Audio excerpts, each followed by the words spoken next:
ইংৰাজী ব্যাকৰণৰ এটা অতি গুৰুত্বপূৰ্ণ বিষয় হ'ল জেণ্ডাৰ। জেণ্ডাৰ কাক বোলে নিশ্চয় আপুনি জানে। যদি জানে মই তথাপি আপোনাক ৰিকুৱেষ্ট কৰিম ভিডিঅ'টো চাওক, কিয়নো একবাৰ চালে যদি আপোনাৰ ক্লিয়াৰ হৈ আছে তথাপি একবাৰ ৰিভাইজ হ'ব, আৰু যদি আপুনি জানে তথাপি এবাৰ চাব পাৰে, বস্তুটো আপোনাৰ বাকীখিনি ক্লিয়াৰ হ'ব। জেণ্ডাৰ কেই প্ৰকাৰৰ কি মই গোটেইখিনি আপোনাক অতি সহজত দেখুৱাই দিছোঁ, প্লাছ ইয়াতে MCQ আছে আৰু ভিডিঅ'ৰ শেষত আপোনালোকৰ কাৰণে এটা প্ৰশ্ন দিয়া আছে। তেতিয়া আপোনালোকে ভিডিঅ'টো আৰম্ভ কৰোঁ। আমাৰ অসমীয়া ভাষাত যিদৰে বা অসমীয়া ভাষাৰ গ্ৰামাৰত লিংগত যিদৰে এটা বিষয়বস্তু আছে, ইংৰাজী গ্ৰামাৰতো জেণ্ডাৰ অৰ্থাৎ লিংগ এটা বিষয়বস্তু হিচাপে ধৰা হৈছে, এটা গুৰুত্বপূৰ্ণ বিষয়। যদিও আমি সকলো সময়ত সহজ বুলি ভাবোঁ, কিছুমান শব্দ আছে যিবিলাকৰ অৰ্থ আমি নাজানো, কিছুমান এনে শব্দ আছে যিবিলাকৰ অৰ্থ আমি নাজানো, সেইবিলাকৰ পুলিংগ নে স্ত্ৰীলিংগ সেইবোৰ আমাৰ ওলাবলৈ অকণমান টান হয়। সেইকাৰণে আমি লিংগটো পঢ়া দৰকাৰ, নহ'লেতো লিংগটো এনে আমি ওপৰতে সহজ বুলিয়ে ভাবোঁ, বা লিংগটো সহজে হয়, এনেও টান নহয় একেবাৰে। কিছুমান শব্দ আছে যিবিলাকৰ পুল্লিংগ বা স্ত্ৰীলিংগ ধৰিবৰ কাৰণে আমাৰ অকণমান অসুবিধা হয়, সেইকাৰণে আমি অকণমান মনোযোগ দি পঢ়িব লাগিব জেণ্ডাৰটো।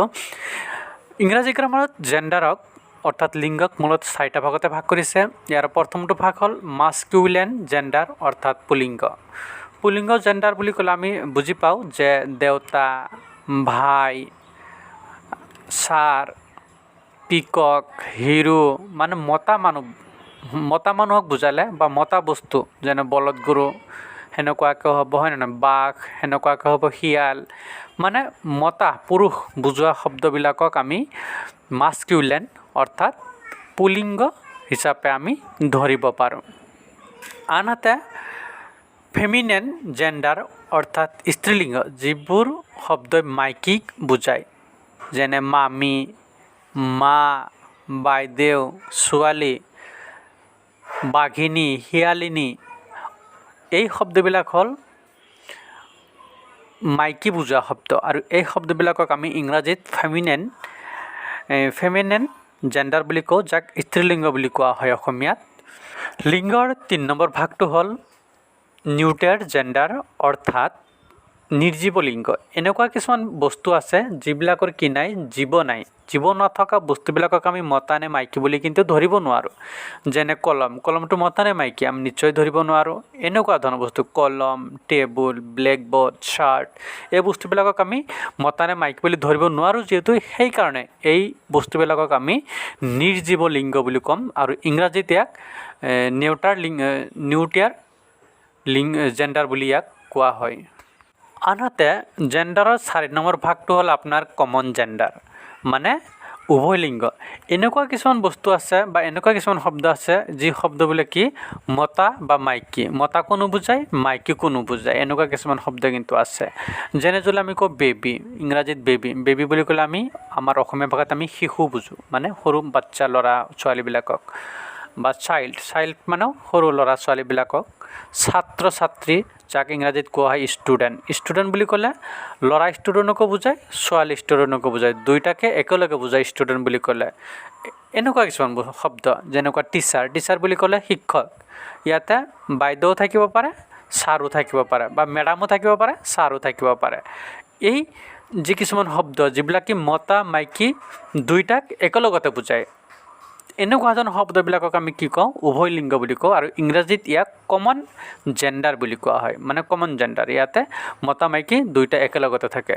এতিয়া কথা হ'ল এটা বস্তু মনত ৰাখিব যে আপোনালোকে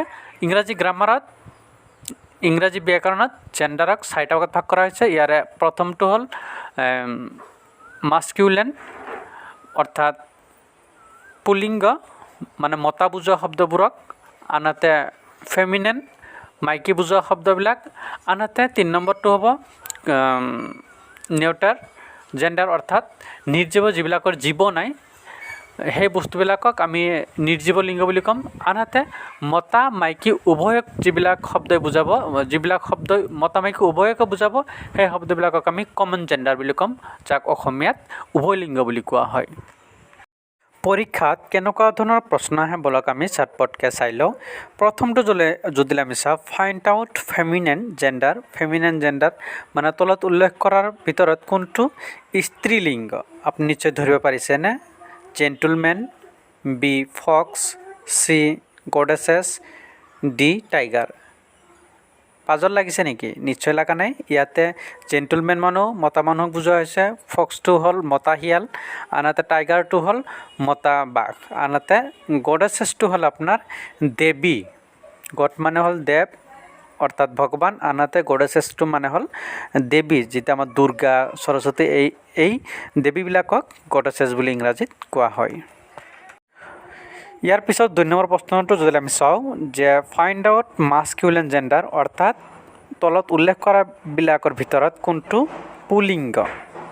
ভিক্সেন, পইটেটছ, মাৰি এণ্ড হি। ইয়াতে ভিক্সেন মানে হ'ল শিয়ালৰ মতা যিবিলাক মাইকী শিয়াল সেইবিলাকক বুজোৱা হৈছে, আৰু পইটেছ মানে হ'ল কবিত্ৰী, যিবিলাকে মহিলা মানুহ কবিতা লিখে, আনহাতে মাৰৈটো হ'ল আপোনাৰ ঘোঁৰাৰ যিটো মতা ঘোঁৰাবিলাকক কোৱা হৈছে, আনহাতে ডি নম্বৰটো হ'ল হি মানে পুৰুষ মানুহক বুজায় হি বুলি, আনহাতে ইংৰাজীত চি বুলি ক'লে ছোৱালী মানুহক বুজায়, আনহাতে হি বুলি ক'লে মতা মানুহক বুজায় বা পুৰুষ মানুহক বুজায়। নিশ্চয় ইয়াৰ সঠিক উত্তৰটো হ'ব ডি। আনহাতে 3 নম্বৰটো যদি আমি চাওঁ find out of peacock's feminine gender. পিকক্সৰ ফেমিনিন মানে ময়ূৰৰ, আমি অসমীয়াত যদি কওঁ ময়ূৰৰ স্ত্ৰীলিংগটো কি? ইয়াৰ সঠিক উত্তৰ কোনটি হ'ব? পিহেন, পিকক্স, মেট, ইয়ে।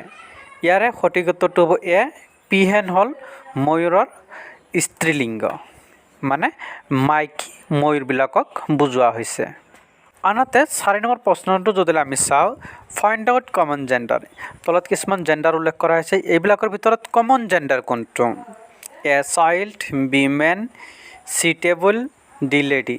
ইয়াৰে কিন্তু একেবাৰে সঠিক উত্তৰটো হ'ব এ চাইল্ড। চাইল্ড বুলি ক'লে ল'ৰা ছোৱালী উভয়কে বুজোৱা হয়। কমন জেণ্ডাৰ আপোনাৰ মনত আছে নহয়? কমন জেণ্ডাৰ মানে হ'ল যিটো জেণ্ডাৰে ল'ৰা ছোৱালী উভয়ক একেলগত বুজাব, সেই জেণ্ডাৰবোৰক আমি কমন জেণ্ডাৰ বুলি কওঁ।